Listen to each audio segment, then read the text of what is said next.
Welcome back guys to Fog Racing, and we are here with a brand new driver ratings for the Spanish Grand Prix.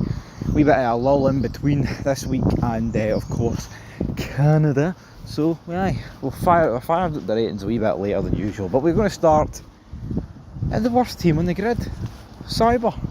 But I feel like with Sauber there's a good story to tell this week, so we'll kick off with Bortoleto. Qualified no bad, finished no bad.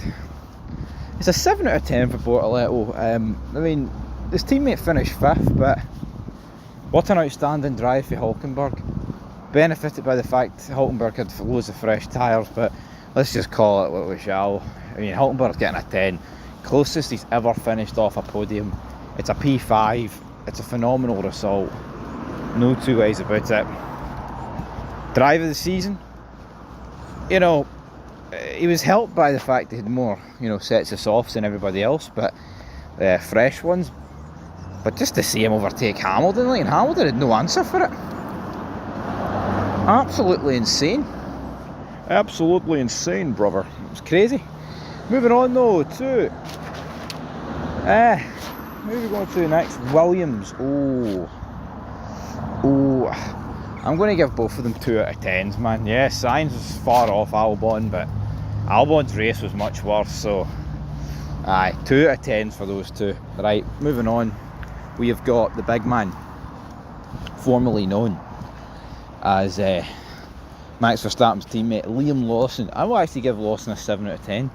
Very unlucky with the safety car, decent race, but his teammate Isaac Hadjar, I'll give him a 9.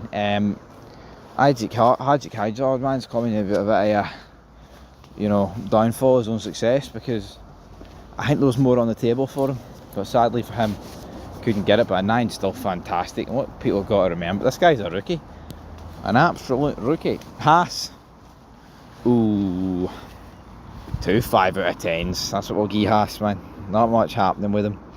Alpine, Colapinto, I'll give a 6 out of 10.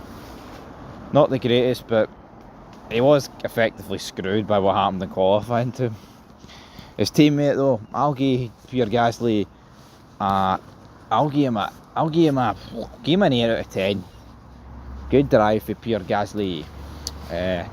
What's the other teams down the bottom? I think it's Aston Martin next, isn't it? Right, Lance Stroll. It's a 4 out of 10 for Lance Stroll. Qualified 14th, which isn't horrific, but it's not exactly fantastic, and then didn't race. Fernando Alonso, qualified 10th, finished 9th.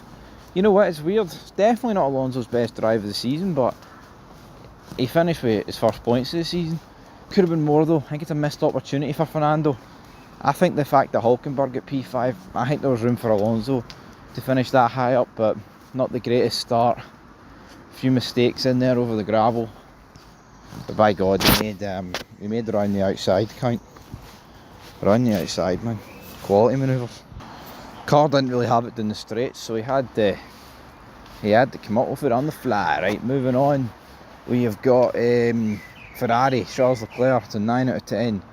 Not the greatest qualifying, but he finished 3rd, didn't he? Some good moves, some good strategy, some good tyre wear. Hamilton, it's a 6 out of 10, man. Decent quality, but then a shite race. Honestly, getting beat by Hulkenberg. What's the excuses for that? Up next we got Mercedes, Antonelli. Where did he qualify? 6th. Ended up retiring a long way off his teammate. It's a 6 out of 10 for Kimi Antonelli. Still a rookie, but I'd like to see a wee bit more from him. George Russell, qualified 4th, finished 4th. Loads of drama with him and Max. It's an 8 out of 10 for George Russell. I think the Mercedes was the 4th fastest team this weekend, so to finish 4th is a pretty good weekend, isn't it? Red Bull, Yuki Tsunoda, qualified last, finished P13. So 1 out of 10. I mean, yeah, the second Red Bull's got his struggles, but he shouldn't be qualifying last, man. And to finish 13th in a bit of a crazy race with loads of strategy options is pretty poor. I know it's not all down to him, but you'd still expect a lot more. Can't qualify last in a Red Bull and expect Big Stevie to give you a decent rating, come on. That leaves us with Max Verstappen up next, who was driving, to my opinion, a pretty good weekend. He was taking the fight to the McLarens where it truly looked like they couldn't. Only guy that was doing it. But moments of madness, screwed by strategy. I mean, if Max Verstappen finishes 4th or even 5th with no contact or nothing, probably sitting here getting him like an 8 or a 9, because he's been mad. He's unlucky. If Red Bull keep him out on the softs and he somehow keeps the McLarens at bay, then who knows what we're sitting here. One of the greatest drives ever, but divs and buts, folks. And he deliberately crashed into George Russell, so it's going to be a 1 out of 10. Far from ideal. That takes us into McLaren. I will give Oscar Piastri an 8 out of 10. No, sorry, Lando Norris an 8 out of 10. Qualified P2, finished P2. Didn't do anything really to trouble his teammate, but did the bare minimum you should be doing in that McLaren right now. And then we have got Oscar Piastri. Paul pretty much looked dominant all weekend. Didn't look like for a second he was going to lose the race to his teammate. No, to Max, debatable, but aye, 10 out of 10 for Piastri. And only 2 10 out of 10s, Hulkenberg and the big man, Piastri.